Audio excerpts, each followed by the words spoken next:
अस्सलाम वालेकुम जी, मैं हूँ फ़हीम भट्टी। आप देख रहे हैं प्रोग्राम असल बात। प्रोग्राम में खुशामदीद कहते हैं। हमारे साथ मौजूद हैं आज डॉक्टर खाकान नजीब साहब और एहसन मेहनती साहब। दोनों मेहमानों को खुशामदीद कहते हैं। माहिर माशियात हैं। पेट्रोल बम हुकूमत ने गिरा दिया है और अवाम पहली महंगाई की चक्की में पिसी जा रही है। रोज़मर्रा की अशिया खुर्दोनोश भी उनकी पहुँच से दूर हो चुकी हैं। जबकि यूएनडीपी के मुताबिक 17 बिलियन यूएस डॉलर्स पाकिस्तान के अशराफिया पे खर्च हुआ है, चाहे वो सब्सिडीज़ की मद में या फिर रियायत की मद में। और इसके अलावा बिलावल भुट्टो साहब का बयान आया, वो कहते हैं कि अशराफिया की सालाना 15 खरब सब्सिडी ख़त्म करके अवाम पर खर्च करेंगे। ये सब्सिडी अशराफिया को क्यों मिलती है और हुकूमत क्यों दे रही है, और आया ऐसा पॉसिबल होगा कि नहीं होगा? और इन तमाम मामला पर बात करने के लिए डॉक्टर साहब, डॉक्टर खाकान साहब, आपसे जानना चाहूँगा कि पेट्रोल की कीमत जब बढ़ती है तो फौरी तौर पे एक आम आदमी की ज़िंदगी पे उसका क्या इम्पैक्ट आता है और कैसे आता है? बिस्मिल्लाहिर्रहमानिर्रहीम। देखिए, अगर आप ओवरऑल पाकिस्तान की इन्फ्लेशन के नंबर देखेंगे तो आपको अंदाज़ा हो जाएगा कि मतलब इस माह की अभी थोड़ी देर पहले, सो आई डोंट थिंक कि बहुत से लोगों ने ये देखा भी होगा, जो इन्फ्लेशन के नंबर आए हैं वो हैं कि 28.3% इन्फ्लेशन ईयर ऑन ईयर बढ़ी है। पिछले साल जनवरी के महीने में उससे पिछले साल से 29.7% बढ़ी थी। यानी कि 2 साल में तकरीबन मतलब क्यूमुलेटिवली अगर आप देखें तो प्राइसेस ओवरऑल बहुत बढ़ गई हैं। इसमें सबसे बड़ा अंसर एनर्जी प्राइसेस का है, जिसमें पेट्रोल, गैस और बिजली तीनों शामिल हैं, और फिर पेरिशेबल्स की प्राइसेस। अब ये सबसे बड़ा तकलीफ दे चीज़ है गरीब आवाम के लिए सबसे ज़्यादा, और उन मिडिल इनकम अर्नर्स के लिए भी जिनकी एक फिक्स्ड वेज है। अब पेट्रोल का जहां तक ताल्लुक है, देखिए पेट्रोल आप चूंकि इंपोर्ट करते हैं, एनर्जी आपकी सारी इंपोर्टेड है। बहुत बड़ा कंपोनेंट इंपोर्ट्स में 25% तक आपकी एनर्जी कंपोनेंट का है। एलएनजी भी इंपोर्ट करते हैं, पेट्रोल डीजल भी इंपोर्ट करते हैं। ओवरऑल इम्पैक्ट पाकिस्तान में ज्यादा बड़ा इसलिए आता है, so let me explain this, क्योंकि ज्यादा लोग मोटर बाइक पे, रिक्शे पे, पाकिस्तान की गाड़ियों पे, छोटी गाड़ियों पे ट्रैवल कर रहे हैं। अब चूंकि पब्लिक सिस्टम नहीं है ट्रांसपोर्ट का जो कि एफिशिएंट हो, जो कि बहुत एनर्जी पे डिपेंडेंट ना हो, इलेक्ट्रिकल हो, पर चूंकि ये सारे सिस्टम्स नहीं है और पब्लिक ट्रांसपोर्ट वीक है, तो सबसे पहला तो असर इसी पे आ जाता है जब वो पेट्रोल भरवाते हैं। फिर इसका एक सेकंड राउंड इफेक्ट है जो कि कम्युनिकेशन, लॉजिस्टिक्स, इन सब चीज़ों पे आता है, और उसकी वजह से आपकी जो अशाए खुर्दनोश हैं वो महंगी हो जाती हैं। सो ऑब्वियसली, पर चूंकि आपने ये सारा ना पब्लिक सिस्टम बनाया ट्रांसपोर्ट का, ना ही आपने एक ऐसा निज़ाम बनाया और जो कि आपके निज़ाम बनाया, शहर। मेट्रो की शक्ल में और ऑरेंज ट्रेन की शक्ल में, उसमें सब्सिडी है, ना कि कोई ऐसा मॉडल जो कि सस्टेनेबल हो। ऐसा ही है क्या? देखिए ना कि ओवरऑल जो सिटी प्लानिंग है उससे लेकर ट्रांसपोर्ट तक आपको बहुत ऐसे इकदाम क्यूमुलेटिवली उठाने पड़ते हैं कि ये सिस्टम सारे सिंक इन करें। अनफॉर्चुनेटली चूंकि हम ये काम नहीं कर पाए, और दूसरी एनर्जी ओवरऑल महंगी होने की वजह ये है कि आपका एनर्जी मिक्स बिजली में भी खराब है, वो भी इंपोर्ट डिपेंडेंट है। फिर जो inefficiencies of the energy sector हैं वो अलहदा हैं। गैस का सर्कुलर डेट 2900 अरब रुपए के करीब चला गया है। बिजली का सर्कुलर डेट 2700 अरब रुपए के करीब चला गया है। जन मुशर्रफ की गवर्नमेंट में 100 अरब था, फिर 500 अरब हुआ पीपीपी, फिर पीएमएलएन 1100, पीडीएम 25-2600, और इस वक्त ये जो है तकरीबन पीटीआई में 2300 था, और इस वक्त तकरीबन 2700 पे बिजली का ठीक है। सर्कुलर डेट है। इससे हमने क्या सीखा? सिर्फ आखिरी जुमला कि none of the governments have been able to do the surgical treatment that is required to set the energy sector right. ठीक है। एहसन साहब, एक तो हमें समझाइएगा कि सब्सिडी सादा अल्फाज में होती क्या है, और यूएनडीपी की रिपोर्ट के मुताबिक ये 17 बिलियन यूएस डॉलर पाकिस्तान की अशराफिया पे खर्च हुआ है, चाहे वो सब्सिडीज़ थी या फिर रियायत थी। तो जब अशराफिया पे 17 बिलियन यूएस डॉलर हुकूमत खर्च कर देगी तो आम आवाम को रिलीफ कैसे मिलेगा?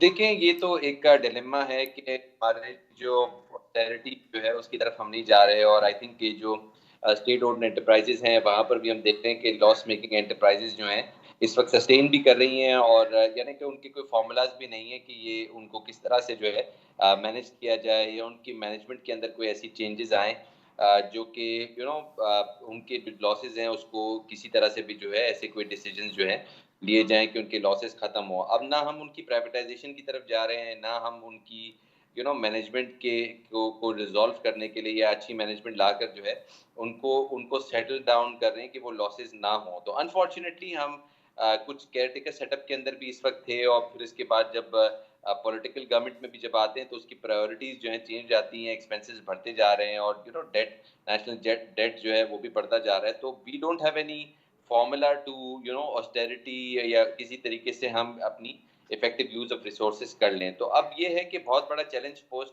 जनरल इलेक्शन होगा कि नई जो गवर्नमेंट आएगी वो ऐसे रिकॉर्ड डेट लेवल को और इसकी सर्विसिंग को जो है किस तरह से सस्टेन करती है, जब हमारी रिसोर्सेज या हमारी ग्रोथ नहीं इतनी है कि वो हमें जो है वो रिसोर्सेज प्रोवाइड कर सकें। तो ये एक डिलेमा है, बट द सेम टाइम अगर हम आप इकोनॉमिक डेटा देखें तो वो जो है we are able to manage, यानी कि हमारे इकोनॉमिक मैनेजर्स जो हैं वो परसी अपनी सीट की जो उनकी जो एफर्ट्स हैं वो उसमें आप देखें कि ट्रेड डेफिसिट का भी डेटा आया है, उसके अंदर जो है 39% तक जो है वो कमी देखी गई है। एक्सपोर्ट्स में 27% तक इजाफा देखा गया है मंथ जनवरी के अंदर।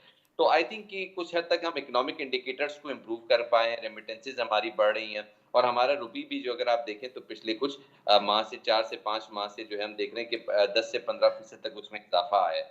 तो हमारे इकोनॉमिक इंडिकेटर्स इंप्रूव हो रहे हैं, बट जाहिर है हमारी जो डेट सस्टेनेबिलिटी है वो आउट हो रही है, और उसको देखने के लिए हमें कुछ ऐसे डिसीजंस लेने हैं जिसमें अनएम्प्लॉयमेंट भी हो सकती है। ठीक तो है। अनफॉर्चुनेटली हम एक ऐसे डिलेमा में हैं जहां पर हमें एम्प्लॉयमेंट नंबर्स भी चाहिए, बट द सेम टाइम हमारे बजट डेफिसिट है वो 2.3% जो है, जस्ट सिर्फ जुलाई से लेके जनवरी तक, वो जब गया है दिसंबर तक का जो डेटा है। तो आई थिंक कि जो डेटा है वो इम्प्रेसिव नहीं है, और आई थिंक कि उसको हमें जो है वो कुछ एफर्ट्स लेनी पड़ेंगी कि ठीक हम है। गवर्नमेंट के जो एक्सपेंडिचर्स हैं उसको कम करें, और उसके लिए जो है वो जो है वो कुछ बर वक्त जो है फैसले होंगे, और आइडियली वो जनरल इलेक्शंस के बाद होंगे। ठीक है। अच्छा खाकान साहब, चूंकि इकोनॉमी के जार्गन्स कुछ मुश्किल होते हैं तो जनरल पब्लिक को समझने में कुछ दुश्वारी होती है, मुझे भी थोड़ा सा क्लियर कर दीजिएगा। जब हम सब्सिडी की बात करते हैं, और ये यूएनडीपी की रिपोर्ट है, इसके हवाले से स्पेसिफिकली जानना चाहूँगा, ये 17 बिलियन यूएस डॉलर जो अशराफिया को दिया है वो हुकूमत कैसे देती है, उसका प्रोसेस क्या होता है और इसका मतलब क्या होता है?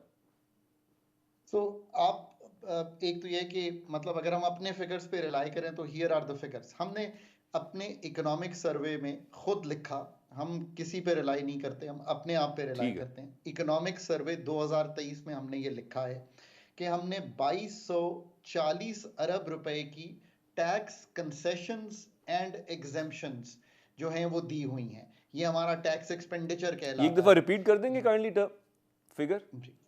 सो 2240 अरब अच्छा। रुपए की टैक्स एग्जेम्पशंस और कंसेशंस जो हैं वो ठीक है। हमने दी हुई हैं। ये हमारा टैक्स एक्सपेंडिचर कहलाता है।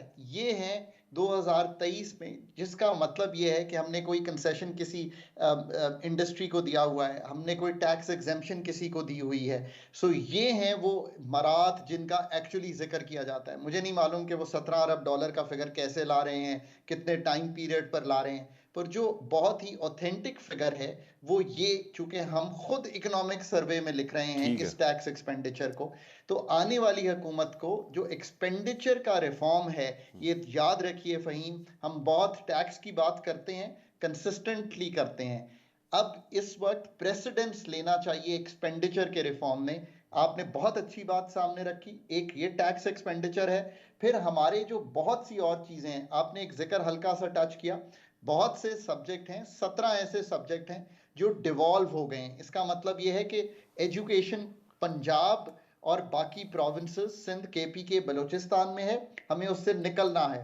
पावर्टी, क्लाइमेट, ये सारे वो एरियाज हैं जिनको डिवॉल्व हुआ हुआ है, उसका एक्सपेंडिचर ड्यूप्लिकेट हो रहा है, उसमें से निकलना है। इसी तरह पाकिस्तान की एक सब्सिडी रजीम है, उसका मतलब यह है कि हम इस साल 1000 अरब रुपए की एक सब्सिडी एस्टिमेट कर रहे हैं, उसको हमें टारगेट करने के लिए निकाल लेना चाहिए एनर्जी से। हमें उसको सिर्फ इनकम सपोर्ट प्रोग्राम के थ्रू, जो हमने बहुत अच्छा बनाया बेस्ट, उसके थ्रू जो vulnerable segments of the society हैं वहां ले जाना चाहिए। कहने का मकसद यूं है कि पाकिस्तान के एक्सपेंडिचर की जो आपने जिक्र किया, उसको आसान लफ्जों में, क्वालिटी तब इंप्रूव होगी कि वो बहुत बेहतर खर्चे होंगे। अगर सब्सिडी यानी कि मराद देनी है तो वो टारगेटेड किसी के घर एजुकेशन का वाउचर, हेल्थ का वाउचर, या वो पैसे पहुंचेंगे। ना कि हम यूं कहें कि हम फर्टिलाइजर को कोई सस्ती चीज देंगे या सस्ती गैस देंगे तो वो किसी तरह फर्टिलाइजर सस्ता करके हम किसी जमींदार को देंगे। हमने अगर किसी गरीब जमींदार को कोई कार्ड देना है तो उसकी इनकम का अंदाजा लगाकर डायरेक्टली दीजिए। ठीक है। इसी तरह बहुत सा और काम पीएसडीपी पे होने वाले हैं।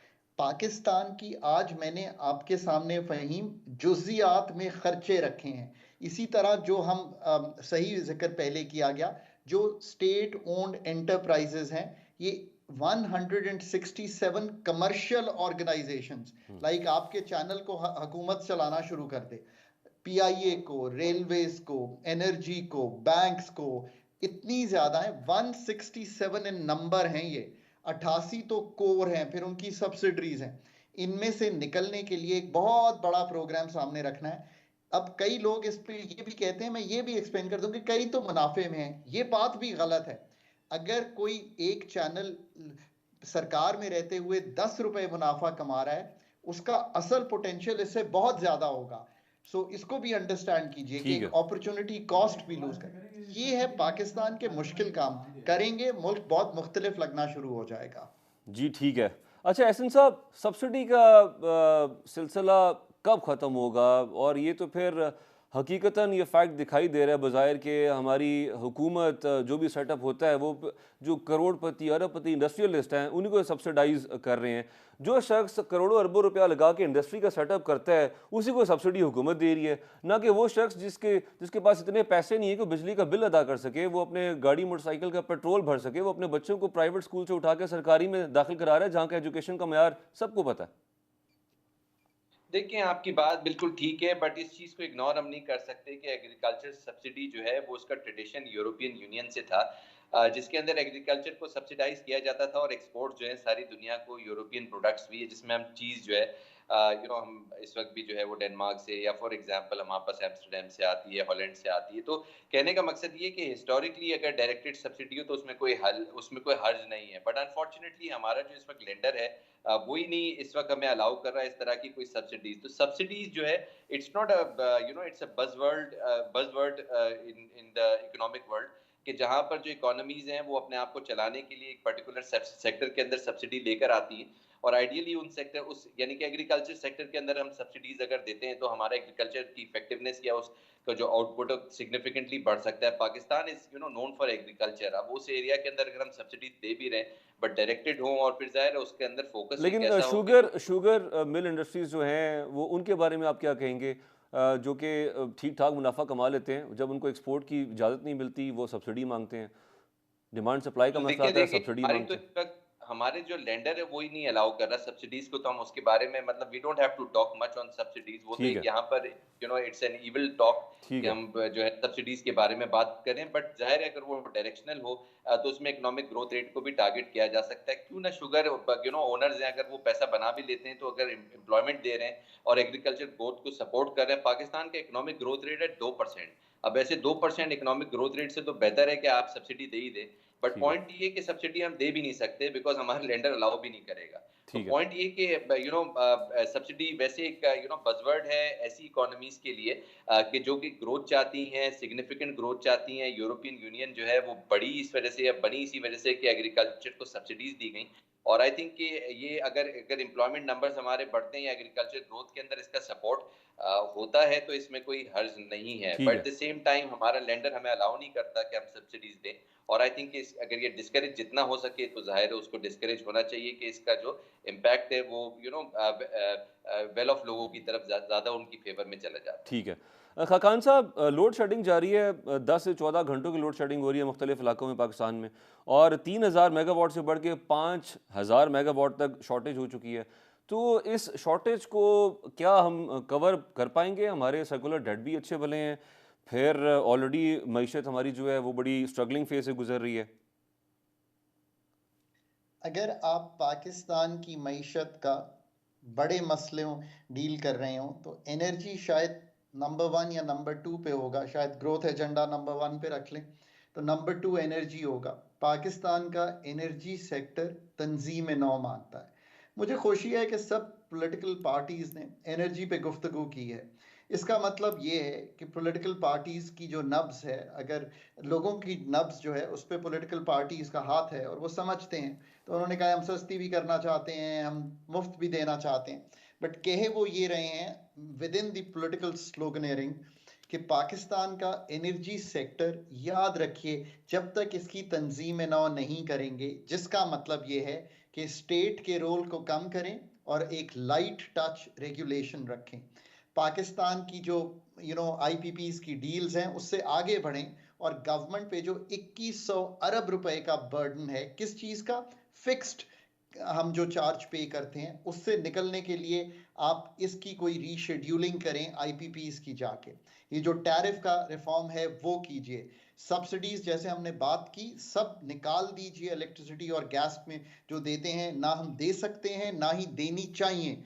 कोई दुनिया में कुछ कर रहा हो, हमें अपने एनर्जी सेक्टर सब्सिडी से निकल जाना चाहिए। ना हम इनको पे करते हैं, ये सर्कुलर डेट में जाती हैं। जिसको सब्सिडी देनी है घर पे भेजिए। फ्यूल जो है हमारा उसको डीरेगुलेट करें। अभी मैं देख रहा था कि जो कल कीमत बढ़ी है इसमें एक आंसर जो है वो हम जो इक्वलाइजेशन करते हैं कि पेशावर में भी और कराची में भी एक रेट होगा, ये हो नहीं सकता बिकॉज इसको हमने डीरेगुलेट नहीं किया, ये प्रॉब्लम है। फिर सबसे बढ़ के प्राइवेटाइज करें, मैनेजमेंट कंट्रोल आउटसोर्स करें डिस्कोस का। आज 26-28 साल हो गए हैं फेस्को और आईएसको जो हैं, मुझे याद है इस लिस्ट पे हैं। मैं बारहा कहता हूं कि इसका कोई चारा नहीं है। 7 out of the 10 loss making units, highest loss making units in the country, in the report of 2022, मैं ये खुद रिपोर्ट लिखा करता था, ये रिपोर्ट का इजरा ही मैंने किया था। 13 में भी लिखी, 14 में भी लिखी, 15 में भी लिखी, 16 में लिखी, फिर ब्रेक आ गया, 17 में भी लिखी, फिर कोई ब्रेक आया, बट अब 22 में आई है। 7 out of 10 out of the highest loss making units in Pakistan with the government of Pakistan are all energy related discos. So मुझे बताइए ना कि एनर्जी की अर्जेंसी क्यों नहीं डिक्लेयर करते मुल्क में। हम इस चीज को कि इतनी थोड़ी सी आप ये ये कहते चीज हैं कि बढ़ इसको गई, ये कम हो इमरजेंसी गई। बेसिस पे देखना चाहिए। एहसन साहब, खाकान आप साहब ने जिक्र किया सोलर के हवाले से भी कि अब सियासी पार्टियां जो हैं वो अपने मंशूर में शामिल कर रही हैं। सवाल ये पैदा होता है 78 ट्रिलियन की लाइबिलिटीज़ हैं पाकिस्तान पे। उस सूरत में जब हम सोलर पैनल्स खरीदेंगे, डॉलर्स में अदायगी करेंगे, तो आपको ऐसा पॉसिबल दिखाई दे रहा है कि 300 यूनिट्स तक, जैसे पीपल्स पार्टी का मंशूर है, नून लीग ने भी मेंशन किया, सब पार्टीज कह रही हैं, क्या दे पाएंगे बिलो पॉवर्टी लाइन को? देखिए, आई थिंक ये तो एक फ़ॉर्मूला जो है ये इंडियन गवर्नमेंट से भी लिया गया है कि यहाँ पर हमने देखा कि इंडिया के अंदर जो है स्पेशली जो पॉवर्टी वहाँ पर हमसे ज़्यादा है, और आई थिंक ऐसी सिचुएशन को डील करने के लिए कुछ एक कम यूनिट के यूज़र्स जो हैं 300 यूनिट तक फॉर एग्जांपल उनको फ्री जो है बिजली, आई थिंक कि ये आइडिया बुरा नहीं है। और आई थिंक कि इसको हर तरीके से देखा जा सकता है कि जो वेल प्रिविलेज्ड लोग हों या ऐसी इंडस्ट्रीज़ हों जो दे आर मेकिंग मनी, तो वहाँ से पैसा आ सके और ज़ाहिर है इस पॉवर्टी एलिविएशन पर जो है काम किया जा सके। तो ये कोई आउट ऑफ द बॉक्स एक सॉल्यूशन जो है नज़र आ रहा है, और ये इसका जो प्रेसिडेंस है वो इंडियन गवर्नमेंट की तरफ से भी है कि ये इंडिया के अंदर भी जो है वो पॉवर्टी एलिविएशन के लिए जो है हमने जो है वो देखा कि उनकी एफर्ट भी और एक सर्टेन आप ये यूसेज कह रहे हैं को कि जो है प्राइवेट सेक्टर कोलैबोरेट करे अगर हुकूमत के साथ, तो फिर ऐसा पॉसिबल है? ये बिल्कुल डूएबल है, बिल्कुल आई अच्छा। थिंक ये बिल्कुल प्रैक्टिकल बात है, और इसको आप प्लीज़ जो है वो इसको नहीं आप समझें कि ये कोई ऐसी कोई चीज़ जो है वो आ गई है कि जो हमारा अपना ही आइडिया है। ये दूसरी गवर्नमेंट्स इसको यूज़ करती रही हैं, और प्राइवेट सेक्टर के अंदर पब्लिक प्राइवेट पार्टनरशिप के साथ इसका रिज़ॉल्यूशन जो है वो नज़र आता है थ्रू सोलर इक्विपमेंट्स और विदाउट सोलर इक्विपमेंट, दोनों चीज़ों के साथ जो है इसकी पॉसिबिलिटी, और इसको सब्सिडाइज़ जो है वो वेल ऑफ लोग करेंगे फॉर दोज़ पीपल या कि जो जहाँ पर जो है वो इनकम आ रही है और जहाँ पे सब्सिडी की ज़रूरत है वहाँ पर जो है वो इस पर जो है काम हो सकता है। और आई थिंक अगर इस पर काम होता है तो गोइंग फॉरवर्ड जो है वो हम काफ़ी हद तक पॉवर्टी को जो है वो केटर डाउन कर सकते हैं। ऐसी सिचुएशन में जहाँ हम देख रहे हैं ऑयल प्राइसेस लोकली बढ़ रही हैं और शराब दर जो है काफ़ी महंगा हो गया, और यानी कि हर चीज़ महंगी होती चली जा रही है। वहाँ पर हम इन्फ्लेशन भी देख रहे हैं कि नए नंबर्स भी 28% तक इन्फ्लेशन के आए हैं। ऐसी सिचुएशन में हमें सपोर्ट करना चाहिए हमारी ऐसे तबकात को जो कि इसको अफोर्ड नहीं कर सकते। ठीक है। खाकान साहब, आप क्या समझते हैं मौजूदा मुआशी सूरत हाल को मद्देनज़र रखते हुए, फैक्ट्स सब आपके पास हैं, आप एक्सपर्ट हैं, आप क्या देख रहे हैं कि इस सूरत हाल के बाद जो भी हुकूमत आती है उसके लिए किस हद तक पॉसिबल होगा फाइनेंशियल बहरान पे काबू पाना? पेट्रोल आपको किस प्राइस तक जाता दिखाई दे रहा है? बिजली और गैस क्या आम आदमी की पहुंच में रहेगी आने वाले वक्त में? फहीम साहब देखें, एक आपको जो इस वक्त मैक्रो स्टेबिलिटी दिखाई दे रही है उसके बड़े क्लियर दो जोज हैं। नंबर वन, आईएमएफ का प्रोग्राम। अगर आप मेरे पिछले 12-18 महीने के जितने भी इंटरव्यूज हैं सुने, मैंने पाकिस्तान के बारे में कंसिस्टेंटली ये कहा है, मेरी आज भी ये राय है। इस वक्त पाकिस्तान को बगैर आईएमएफ के ड्रिप के चलाना जो है, that is not a feasible thing considering कि हमारी एक्सटर्नल नीड्स क्या हैं। सो पहला चैलेंज हुकूमत को आते ही मार्च अप्रैल में ये होगा कि वो जो आईएमएफ का करंट स्टैंड बाय अरेंजमेंट है उसका जो आखिरी रिव्यू है वो कंप्लीट करवाएं और फिर ग्लाइड इन करें इनटू अ न्यू प्रोग्राम। अगर कोई डिस्टर्बेंस आएगी तो जो इस वक्त माशाल्लाह एक मैक्रो स्टेबिलिटी के अर्ली साइंस दिखाई दे रहे हैं और जो थोड़ी सी डी डॉलराइजेशन, थोड़ी सी अफगान ट्रांजिट ट्रेड को संभाला, जो एस्टैब्लिशमेंट ने एडमिनिस्ट्रेटिव एक्शंस लिए हैं उसकी वजह से जो आपको स्टेबिलिटी वैसे दिखाई दे रही है, रुपया स्ट्रेंथन हुआ है, ये सब वीकन हो जाएंगे और आपको फिर वही एक टर्मोइलिश सी चीज़ दिखाई देगी इकोनॉमी में। वो प्रोग्राम अगर ग्लाइड इन कर जाते हैं आप और साथ ही एक बजट ऐसा देते हैं जिसमें एक्सपेंडिचर के रिफॉर्म, कुछ टैक्स के रिफॉर्म दिखाई दें, तो फिर तो आपको अगले 6 माह कंफर्टेबल गुजरेंगे। इन केस के अगर ये चैलेंजेस हुकूमत अबूर नहीं कर पाती, मैं हमेशा कहता हूँ February 8th is a very important day for Pakistan. We transition into a democratic setup. But more important than that, even in the economic sphere, is the transitioning of the IMF program. उसके बाद अगर ये हुकूमत दो transition करती है तो उसकी जो आप कहेंगे जो बेस है वो स्ट्रॉन्गर हो जाएगी। अगर ये दोनों ट्रांजिशंस, बजट की भी और आईएमएफ की भी डिस्टर्बिंग में होंगी और हमें कहीं भी एक्सटर्नल फ्लोज डिस्टर्ब होते दिखाई देंगे तो फिर वही टर्मोइलिश सी सिचुएशन इकोनॉमी में दिखाई देगी। ठीक है। उसके बाद देखें 5 साल जो हैं, नेक्स्ट राउंड में आप उस पर पूछ लीजिएगा मेरा जी क्या ख्याल है उसमें। जी ठीक है। एहसन साहब, स्टेट बैंक ने नए करेंसी नोट्स का ऐलान कर दिया, तो नए करेंसी नोट्स का इकॉनमी पे क्या असर पड़ता है, उसका क्या फ़ायदा होता है और क्या फ़ायदा होगा? देख, करेंसी नोट जो है नए, तो जो जिस तरह से इसको लिया जा रहा है और जिस तरह से इसको जो रिसीव स्टेट किया जा बैंक रहा की है। तरफ से वो तो कैबिनेट अप्रूवल भी जो है वो हमने इसमें देखने के, अगर कोई ऐसी करेंसी नोट्स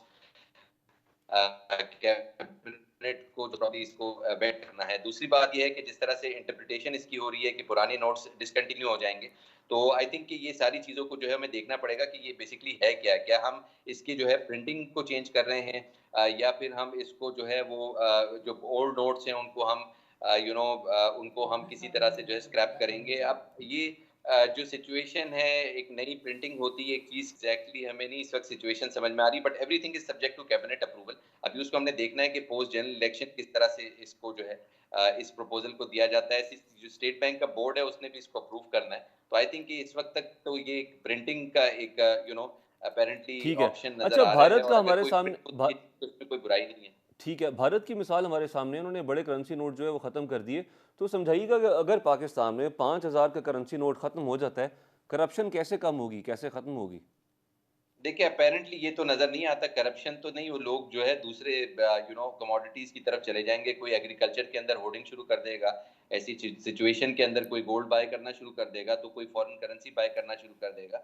तो अगर ये उसी तरह से या उसी तनाजुर से इसको देखा जाए जिस तरह से आप समझ रहे हैं या पूरी कौम समझ रही है कि ये पुराने नोट्स बंद होने लगे हैं या 5,000 की नोट बंद होने लगी है, तो आई थिंक कि अब तक तो ये मुल्क जो है वो आधा जो है क्राइसिस में आ चुका होता। तो अपेरेंटली नजर आ रहा है कि ये एक सिर्फ प्रिंटिंग एक्सरसाइज है, और इस प्रिंटिंग ठीक है। एक्सरसाइज को ओवरवेलमिंगली जो है हमने देखना पड़ेगा। नोट्स खराब हो जाते हैं, वक्त के साथ उनको चेंज होना चाहिए, अच्छे डिजाइन आने चाहिए। जी उसके अंदर जो ठीक। डिजाइन सामने आ रहे हैं वो उस पर जो है स्टेट बैंक भी कोई प्रपोजल एक्सेप्ट कर रहा है कि आप बताएं, तजवीज करें, मुल्क से जो है उससे ओपिनियंस लिए जा रहे हैं। तो आई थिंक कि इसको प्रिंटिंग की हद तक रखें तो बेहतर है। जी ठीक ऐसे है। ही हम तनाजुआत में चले जाएंगे कि करेंसी खत्म हो रही है, 5,000 की नोट खत्म हो रही है, आई थिंक कि इसके डिजास्टर्स इफेक्ट जो है वो हम मुल्क में आते हुए देखेंगे। जी ठीक है एहसन साहब, डॉक्टर खाकान नजीब साहब, एहसन मेहनती साहब, बहुत शुक्रिया आपका। और नाजरीन, आपको ये भी बताते चलें कि चीफ इलेक्शन कमिश्नर ने वज़ीर आज़म पाकिस्तान जो इस वक्त मौजूदा वज़ीर आज़म हैं केयर टेकर सेटअप के, उनसे रिक्वेस्ट की है कि बिजली बिला तातुल फराहम करनी चाहिए इलेक्शन के दिनों में। सवाल ही पैदा होता है कि वज़ीर आज़म बिजली अपने पास रख के तो बैठे नहीं हुए। 5000 मेगावाट तक की शॉर्टेज है, वो कैसे पूरी होगी? बिला तातुल बिजली कैसे फराहम होगी मुल्क भर में?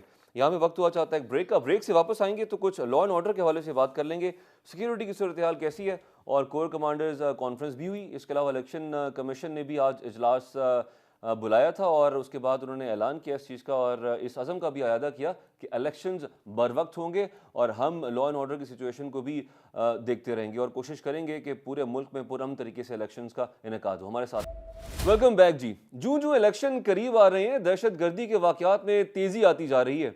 जैसा कि बलूचिस्तान के शहरों कोयटा, जाफराबाद और तुर्बत में धमाके हुए हैं, जिनके बायस एक शख्स जाँ बहक और 3 अफराद जख्मी हो गए। कोयटा शहर के स्पिनी रोड पर जोरदार धमाका हुआ, जिसकी आवाज़ दूर दूर तक सुनी गई। बाद अज़ां सिक्योरिटी और इमदादी इदारे वहां पहुंच गए। फौरी तौर पर एक शख्स के जाँ बहक होने और चंद जख्मियों की इतलात मौसूल हुई हैं। इसी तरह तुर्बत शहर में गुलाम नबी चौक पर दस्ती बम का धमाका हुआ, जिससे एक शख्स जख्मी हो गया और तीसरा धमाका ज़िला जाफराबाद के इलाके डेरा अला यार में कौमी शाहराह पर हुआ, जहां क्रैकर धमाके में 3 अफराद जख्मी हो गए, जिन्हें अस्पताल मुंतकिल कर दिया गया। और चौथा धमाका कोयटा के कमरानी रोड पर हुआ। रेस्क्यू जराये के मुताबिक दस्ती बम के हमले में कोई जानी नुकसान नहीं हुआ। तीनों वाकयात में सिक्योरिटी फोर्सेस ने जाए वक़ुआत को घेरे में लेकर तहकीकात शुरू कर दी हैं, जबकि बलूचिस्तान के ज़िला नसीराबाद में अमन व अमान की मखदूश सूरत हाल के पेश नज़र हल्का PB 13 और PB 14 में जलसों, कॉर्नर मीटिंग और अवामी इज्तिमात पर पाबंदी आयद कर दी गई। डिप्टी कमिश्नर नसीराबाद की जानिब से जारी करदा एलामिया के मुताबिक पाबंदी हालिया दहशत गर्दी की लहर और मखदूश सूरत हाल के बायस लगाई गई है। वाज़ेह रहे कि इलेक्शन कमीशन ऑफ पाकिस्तान ने सूबा खैबर पख्तूनख्वा और बलूचिस्तान में अमन व अमान की बिगड़ती हुई सूरत हाल का नोटिस लेते हुए आज इस हवाले से सपहर 3 बजे इजलास तलब किया था। और सूबा बलूचिस्तान में गुज़िश्ता कुछ अरसे से दहशत गर्दी की कार्रवाइयाँ जारी हैं। रवां हफ्ते तहरीक इंसाफ की रैली के दौरान धमाके में 4 अफराद जाँ बहक और 5 अफराद जख्मी हो गए थे। इससे कबल बलूचिस्तान के ज़िला बोलान में सिक्योरिटी फोर्सेस ने मछ जेल पर कलअदम बलोच लिबरेशन यानी कि BLA के दहशत गर्दों का हमला नाकाम बना दिया था। सिक्योरिटी फोर्सेस ने दहशत गर्दों के खिलाफ कार्रवाई नाकाम बनाने के साथ साथ जवाबी कार्रवाई करके 7 दहशत गर्दों को हलाक भी कर दिया था। इसी तरह सूबा खैबर पख्तूनख्वा भी कुछ अरसे से बदअमनी का शिकार है और दहशत गर्द इंतखाबात में हिस्सा लेने वाले मुख्तलिफ उम्मीदवारों पर हमले के साथ साथ सिक्योरिटी फोर्सेस को भी निशाना बना रहे हैं। गुज़िश्ता रोज़ खैबर पख्तूनख्वा के ज़िला बाजोड़ में नामालूम अफराद की गाड़ी पर फायरिंग से कौमी असम्बली का एक उम्मीदवार जाँ बहक जबकि 4 दीगर अफराद जख्मी हो गए। कबल अज़ीं 10 जनवरी को भी खैबर पख्तूनख्वा के ज़िला कोहाट में इंडस हाईवे पर लाची टोल प्लाजा के करीब पुलिस चेक पोस्ट पर रात गए दहशत गर्दों के हमले में 3 पुलिस एहलकारों समेत 4 अफराद जाँ बहक हो गए थे। ये है सिक्योरिटी की सूरत हाल मुल्क भर में। इलेक्शन से पहले इलेक्शन सर पे आ खड़े हैं, तकरीबन हफ्ता रह गया। इस पर बात करने के लिए हमारे साथ मौजूद हैं ब्रिगेडियर आसिफ हारून साहब, दिफाई तज्जियाकार हैं, ब्रिगेडियर रिटायर्ड गजनफर साहब, वो भी दिफाई तज्जियाकार हैं। बहुत शुक्रिया मेहमानों का, हमें आपने ज्वाइन किया। ब्रिगेडियर आसिफ साहब, आपसे जानना चाहूँगा, इलेक्शन से फ़ौरन पहले दहशत गर्दी की कार्रवाइयाँ बढ़ती चली जा रही हैं हमारे मुल्क में, तो ये क्या दहशत गर्दी करके ये पैगाम देना चाहते हैं कि इलेक्शंस नाकाम करने की कोशिश की जा रही है, टर्नओवर कम हो, इलेक्शंस नाकाम हो जाएं या पोस्टपोन हो जाएं? देखिए जी, हमें अपने जो अगली दुश्मन है पाकिस्तान के, उनके ओवरऑल ऑब्जेक्टिव्स को कभी भूलना नहीं चाहिए, जो कि उन्होंने 9/11 के बाद चॉकआउट किए थे और उसमें बड़ी तरतीब के साथ उन्होंने एक पूरा लॉन्ग टर्म प्लान बनाया था कि हमने पाकिस्तान जो कि एक न्यूक्लियर और मिसाइल पार है, उसको हम डायरेक्ट हमला नहीं कर सकते, तो उसको हमने इनडायरेक्ट स्ट्रेटजी के ज़रिए जो है उसको हमने फेल करना है, कमज़ोर करना है हर लिहाज से। और उनके जो ऑब्जेक्टिव ये थे कि उनको हमने पॉलिटिकली डिस्टेबलाइज करना है, फिर उनको डी इस्लामाइज करना है, डी न्यूक्लियराइज करना है और फिर आखिर में बाल्कनाइज करना है, ताकि इसको हम एक अपना एक क्लाइंट स्टेट बना दें आइंदा के लिए। और वो उसके लिए ये 20 साल की जो ये जंग रही, उसमें यही अहदाफ पूरे करने के लिए उन्होंने पूरी सर धड़ की बाजी ये लगाई और हर किस्म के हरबे जो है उन्होंने इस्तेमाल किए, लेकिन वो फेल होके यहाँ से उनको इस अफगानिस्तान से जाना पड़ा। लेकिन इसका ये मतलब नहीं कि वो वहाँ से चले गए तो वो अपने अहदाफ भी भूल गए। वो अहदाफ जो उस वक़्त लिखे गए थे, वो आज भी उसी तरह कायम व दायम हैं, और वो जो है अपनी हज़ीमत जो उन्होंने उठाई थी, वो दोनों से वो बदला लेंगे। अफ़गान तालिबान से भी, और ख़ासकर पाकिस्तान जिसको वो कहते हैं कि इनकी वजह से उन्होंने जो है ना वो ये जंग हारी है। तो अब उन्होंने जो है पोस्ट 2000 2021 अगस्त के बाद जो स्ट्रेटजी जो ये बनाई, उसमें फिर उन्होंने एक मुख्तलिफ किस्म के प्रॉन्ग्स जो है वो जो है उन्होंने इस्तेमाल किए पाकिस्तान इस्तेमाल में। और वो क्या थे, पहली जो सबसे थी वो थी इकोनॉमिक प्रॉन्ग, जिसमें कि उन्होंने FATF और IMF को इस्तेमाल किया कि इनकी हम इकोनॉमी को बिल्कुल ख़त्म कर दें और इसको फेल्ड स्टेट जो है बना दें। दूसरी उन्होंने टेररिज्म को दोबारा रिसर्च किया थ्रू अच्छा, दी हेल्प। कता कलामी के लिए माजरत आसिफ साहब, उन्होंने तो किसी ना किसी तरीके से इन्फ्लुएंस किया होगा, लेकिन इस सेगमेंट से पहले हमारा आज इकॉनमी ही टॉपिक था, तो हमारी अपनी भी तो हुकूमत की पॉलिसीज़ कुछ ऐसी हैं कि जिसकी वजह से बहुत सारे फ्लॉज हैं, जिसकी वजह से आज हम इस इकनॉमिकल सूरत हाल पे पहुँचे हुए हैं। नहीं, वो देखें, अपनी जो कमज़ोरियाँ तो किस मुल्क की कमज़ोरी नहीं होती। अमेरिका से लेके आप किसी मुल्क को भी ले लें तो अंदरूनी कमज़ोरियाँ तो हद से ज़्यादा हैं हर मुल्क की। इंडिया की क्या हमसे कम है? उनमें वहाँ तो 37 इंसर्जेंसीज़ हैं, जिसमें 18 टू 19 मेजर सेपरेटिस्ट मूवमेंट्स वहाँ चल रही हैं। और जहाँ पर जो बाकी जो उनके सोशल ठीक है, मैं प्रोग्राम्स जिक्र कर और रहा जो था हालात हैं। इकोनॉमिकल सिचुएशन का। जी ठीक है जी, पॉइंट टेकन। गजनफर साहब, आप कैसे देख रहे हैं सूरत हाल को? तहरीक तालिबान पाकिस्तान और BLA का नेक्सस, ये किस तरह से पॉसिबल हो गया और कितना ख़तरनाक है और कितना ख़तरनाक हो सकता है? बिस्मिल्लाह रहमान रहीम। पहले तो आपने जो अपने इंट्रो में जो चीज़ें कही ना, जिसमें आपने कुछ बम ब्लास्ट, कुछ आई मीन क्रैकर्स अनरेस्ट का, जी। जो बम्स का, कुछ आइसोलेटेड बम्स का जिक्र किया, और वो फेंके गए हैं नेशनल शाहबाग, जैसे आपने बलूचिस्तान के हिसाब से कहा, और खासतौर पर बलूचिस्तान के हिसाब से चीज़ें आपने जिक्र की। और KP भी जी। तो KP में तो आपने देखा ना कि कत्ल हो गया, या एक बलूचिस्तान में एक सिब्बी में एक PTI की रैली में अटैक हो गया। जी। सोचने की बात यह है कि ये आइसोलेटेड क्यों हो रहे हैं? क्या ये दहशतगर्दी है, या कि ये कोई ग्रुप है जो इन चीज़ों का मैसेज भेजना चाहता है कि ये हालात ठीक नहीं है। यहाँ पे एक बात, क्योंकि जो दहशतगर्दी के हमले होते हैं वो आपने माजी में देखिए, पाकिस्तान में कितने बड़े बड़े दहशतगर्दी के हमले हुए, और पंजाब के अंदर भी पब्लिक रैलीज हो रही हैं, और उन पार्टीज़ की हो रही हैं जिन पार्टीज़ की कही जा रही है, एंटिसिपेट किया जा रहा है कि हुकूमत आएगी। तो सिर्फ यहाँ सोचने की बात यह है और गौर करने की बात यह है कि ये क्रैकर हो गया, एक बम फेंक दिया, कोई जख्मी नहीं हुआ, एक बम फेंक दिया, शाहरा पे फेंक दिया, ये क्यों हो रही का, ये कि इनकी क्या रीज़न है? ये एक बड़े अजीब से वाक़यात हैं जो दहशतगर्दी से रिलेट नहीं होंगे। इनके अंदर कोई और चीज़ आपको तलाश करनी पड़ेगी उन अदारों को जिसके जिम्मेदार। PTI की जो रैली हुई, जो वहाँ पे KPK में जो कुछ हुआ, वो आपको पता है कि एक मर्डर हुआ है फिलहाल का, जो उसको टिकट नहीं मिला था PTI का, अब उसको रिलेट करने की जा रही है क्योंकि वो इंडिपेंडेंट रहा था या PTI के कैंडिडेट के खिलाफ रहा। तो बात यह है कि जब मैं ओवरऑल सिचुएशन को जो देखता हूँ, इन हकाइक की रोशनी में जो आप फरमा रहे हैं, उसमें तो मुझे कोई सिक्योरिटी की सिचुएशन इतनी ऐसी डायरली ख़राब नज़र नहीं आती कि जिससे वजह से आप किसी भी रीज़न पे इलेक्शन पोस्टपोन करें। ब्रेक का वक्त हुआ चाहता है, ब्रेक से वापस आएंगे तो फिर इस पर डिस्कस करते हैं कि इस वक्त कितना अहम है, कितना ज़रूरी है कि जो पाकिस्तान की नौजवान नस्ल है, जो नौजवान है, उनको चैनलाइज किया जाए ताकि पॉजिटिव साइड पे उनको लेके जाया जाए, ना कि वो इन नेक्सस का हिस्सा बने। यहाँ पे वक्त हुआ चाहता है ब्रेक का। नाज़रीन हमारे साथ रहिए जी। Welcome back. गजनफर साहब, आप क्या समझते हैं कितना ज़रूरी है इस वक्त कि हुकूमत को, स्टेट को, जो नौजवान हैं उनको चैनलाइज करें, उनको इंगेज करें? 60% से ज़्यादा यूथ है पाकिस्तान की। पाकिस्तान ह्यूमन डेवलपमेंट इंडेक्स में आपको पता है कोई 135वें नंबर पे खड़ा है। क्वालिटी ऑफ लाइफ में कहाँ पे खड़ा है और पाकिस्तान के अंदर एजुकेशन का लेवल क्या है, अब उसके ऊपर डिस्कस करेंगे तो आपका प्रोग्राम का टाइम लंबा हो जाएगा। ये वो चीज़ें होती हैं।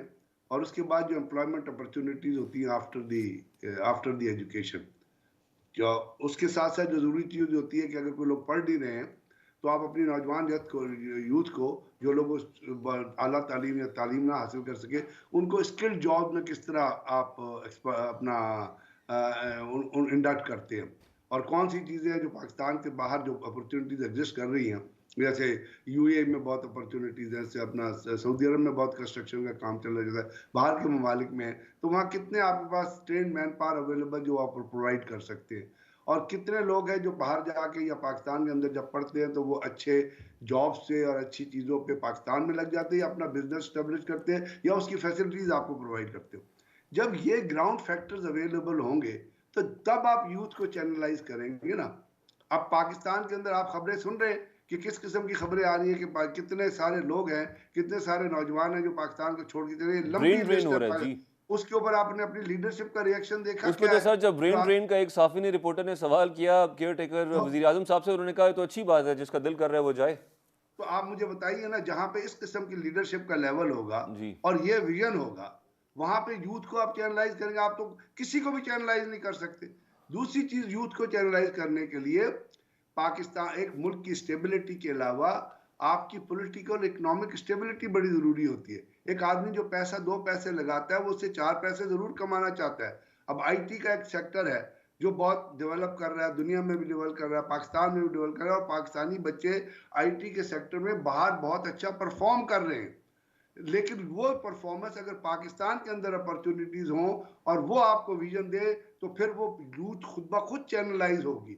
वो यूथ ठीक पॉलिटिक्स में भी चैनलाइज होगी, वो यूथ इकोनॉमी में भी चैनलाइज होगी, वो यूथ आपके आपकी जो सियासी सरगर्मियां हैं उसमें भी चैनलाइज होगी। ठीक अब है। जब वो चैनलाइज नहीं होती, आपने स्टूडेंट यूनियन खत्म कर दी, आपकी जो अल्टरनेटिव लीडरशिप डेवलप होनी थी, जो आनी थी स्कूलों से, कॉलेजों से, उसके बाद उन्होंने लोकल गवर्नमेंट सिस्टम आपने खत्म कर दिया, बुनियादी सिस्टम हमने खत्म कर दिया, और उसके बाद आपका प्राइम मिनिस्टर स्टेटमेंट देता है कि जो बाहर जाता है चला जाए जी, अच्छी बात। तो आप मुझे बताएं ना सर, जब आपके ग्राउंड फैक्टर सारे नेगेटिव है तो how can you channelise youth? ठीक है। क्योंकि यूथ को चैनलाइज करना एक मुल्क की स्टेबिलिटी की जिम्मेदारी होती है, उसके फ्यूचर डेवलपमेंट की जिम्मेदारी होती है, उसके फ्यूचर प्रोस्पेक्ट्स की जिम्मेदारी।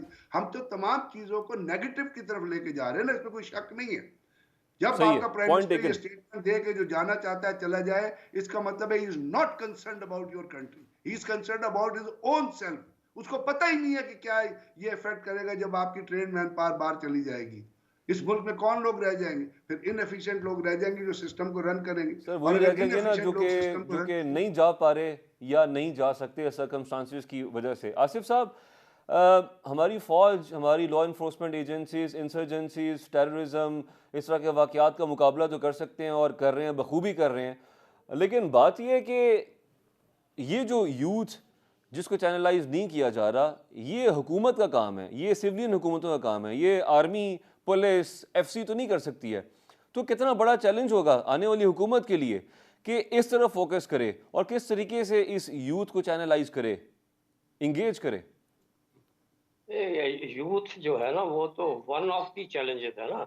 हमारे पास तो डजन्स ऑफ अभी अगर चैलेंजेस हम स्पेसिफिकली इसकी बात करें फिलहाल। हैं।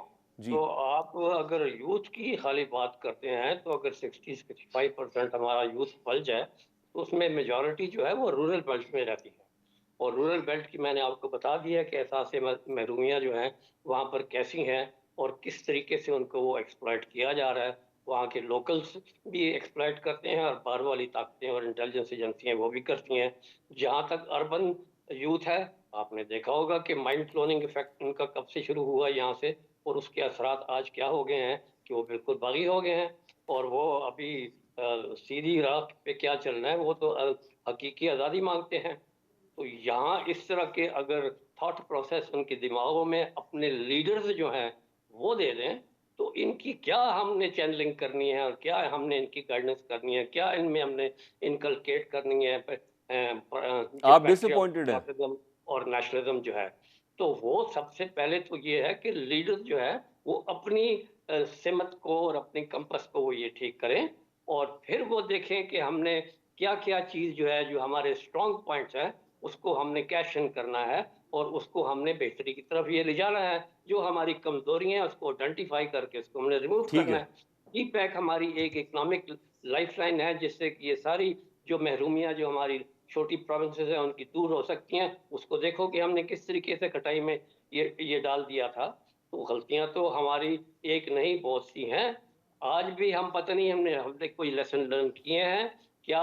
कल जो इलेक्शन 8 ठीक है जी, तारीख को पॉइंट होंगे। टेकन। वक्त ख़त्म हो गया है। गजनफर साहब, आपसे क्विक क्वेश्चन कि आप समझते हैं कि मौजूदा दौर जो है सोशल मीडिया का है, आईटी है, टेक्नोलॉजी है, मोबाइल फ़ोन है, स्मार्टफोन्स हैं, तो हम क्या हाइब्रिड वॉर में, फिफ्थ जनरेशन वॉर में do we lack today? Yes we have, जिस तरह आप देखते हैं ना, अब इंडिया की कितनी साइट्स, 432 साइट्स जो बाहर से आइडेंटिफाई हुई थी, और फिर उनको ये बताया गया तो उन्होंने फेक साइट से किस तरह पाकिस्तान के खिलाफ प्रोपेगेंडा कर रहे थे। हमें पॉजिटिव चीज़ों को के लिए इस्तेमाल करना चाहिए सोशल ठीक मीडिया है। को, और उस पॉजिटिव चीज़ों में वो पॉलिसी ड्रॉबैक, जैसे इंडिया के हिसाब से आप देखें जो पाकिस्तान के खिलाफ प्रोपेगेंडा करता है या बाकी लोग, उसको हमें आइडेंटिफाई करना चाहिए, ठीक उसको है जी, हमें बहुत लोगों शुक्रिया तक पहुंचाना चाहिए। जी। ठीक है, point taken. Brigadier retired Asif Haroon sahab, brigadier retired Ghazanfar साहब, बहुत शुक्रिया आपका। नाजरीन, ये था हमारा आज का प्रोग्राम। अगले हफ्ते आपसे मुलाकात होगी। अपना ख्याल रखिए।